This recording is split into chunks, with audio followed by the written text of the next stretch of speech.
You ever feel like you're just on a treadmill, chasing this idea of success that's always about more? You know, a bigger house, a fancier job title, that constant hustle. But does all that running actually get us to a place of real, true prosperity? It's a massive question. And today, we're going to look for answers in a place that's just brimming with ancient wisdom. Now, seriously, just for a second. When I say the word success, what's the very first picture that pops into your mind? Is it a certain number in a bank account? Maybe some kind of public recognition? Just hold that image in your head, okay? Because what we're about to dive into might just flip that whole idea on its head. Yeah, we're about to explore a collection of proverbs that are rooted in timeless African wisdom. And listen, these aren't just some quaint, old-timey sayings. No way. They are razor-sharp, incredibly insightful critiques of our modern ideas about wealth, and they offer a really powerful guide to a more meaningful life. So let's get right into it. All right, so first up, let's talk about the flip side of wealth. We always hear about the glory of getting rich, right? But what about the hidden burdens? The complications that so often come along for the ride? This first proverb, wow, it really hits hard. A man's wealth may be superior to him. Just think about that for a moment. The idea that all the stuff we own can actually end up owning us.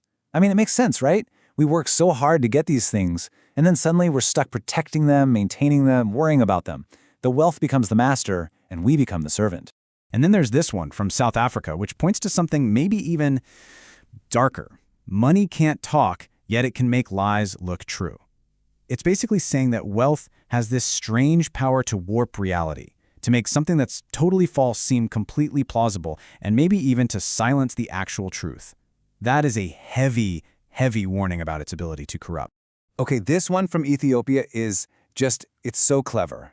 The one who plants grapes by the roadside and the one who marries a pretty woman share the same problem. What a brilliant metaphor, right? It's all about the anxiety that comes with visible, public success. The moment you have something precious out in the open, you invite constant attention, envy, and that nagging worry of losing it all. And this really breaks it down, doesn't it? The two sides of that coin. On the one hand, you've got the public view, what everybody sees, the beauty, the status, the thing that makes them a little bit envious. But the private reality? Well, that's often just a whole lot of worry, a constant need for protection, and feeling like you're living under a microscope. The public prize comes with a pretty big private price tag. So, if that traditional view of success is so full of these hidden problems, what's the alternative? Well, this leads us to a completely different definition of what it means to be prosperous, one that comes from the inside out. And here it is. This is the crucial pivot point. This idea, captured so well by Bo Bennett, completely shifts our focus. It's not about what you have, it's about who you are. It moves the goalposts away from just accumulating stuff and toward actually building your character. The great Maya Angelou gives us this beautiful, practical three-part framework. Success is liking yourself, liking what you do, and liking how you do it. It's kind of like a three-legged stool, isn't it? You've got self-worth, passion, and integrity. You really do need all three for that success to be stable and true. So let's give this a name. We can call it internal success. It's that state of genuine fulfillment that you generate yourself, totally independent of what other people think or what possessions you might have. It's really all about aligning your actions with your values. Okay, so we've got a new destination, internal success. That sounds great, but how in the world do we actually get there? What does that journey even look like? Well, the good news is this ancient wisdom doesn't just give us a new target, it actually gives us a roadmap. And it makes one thing crystal clear. This journey is not a sprint. It's a deliberate, patient climb. And here's that roadmap in 3 simple steps. First, start small. Do not despise the days of small beginnings. Every huge achievement starts with one tiny single step. Second, learn from failure. To get lost is to learn the way.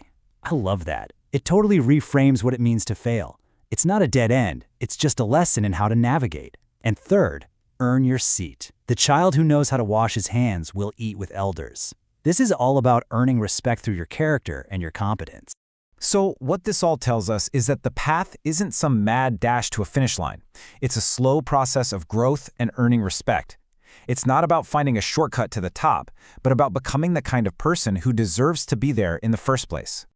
Finally, let's look at 2 last pieces of wisdom for the road ahead. Think of these as essential reminders, no matter where you might be on your journey. Now we've all heard this one, right? Don't count your chickens before they hatch. But when you think about it in the context of this long, patient journey, it becomes this really powerful warning against getting lost in daydreams about the future. It's about grounding yourself in the work you have to do today. And this isn't about giving up on your dreams, not at all. It's about building a solid foundation for them. It reminds us to focus on the process, on patiently tending to the eggs, instead of just obsessing over the outcome. And this last one from Cameroon is just so beautiful and so humbling. Rain does not fall on one roof alone. The rain here, well, it can mean hardship, absolutely, but it can also mean good fortune. The point is, you're not alone in either one. We are all part of a shared human experience. And that idea is so important. It calls for empathy when we see others struggling, and for humility when we're the ones succeeding. It's a reminder that our own personal story is always connected to the much larger story of humanity. So we'll end with a question for you. After exploring all of this, the cautions about wealth, the power of internal success, the patient steps on the journey, which one of these pieces of wisdom is going to be the one you carry with you? Which idea will be the compass for your path forward?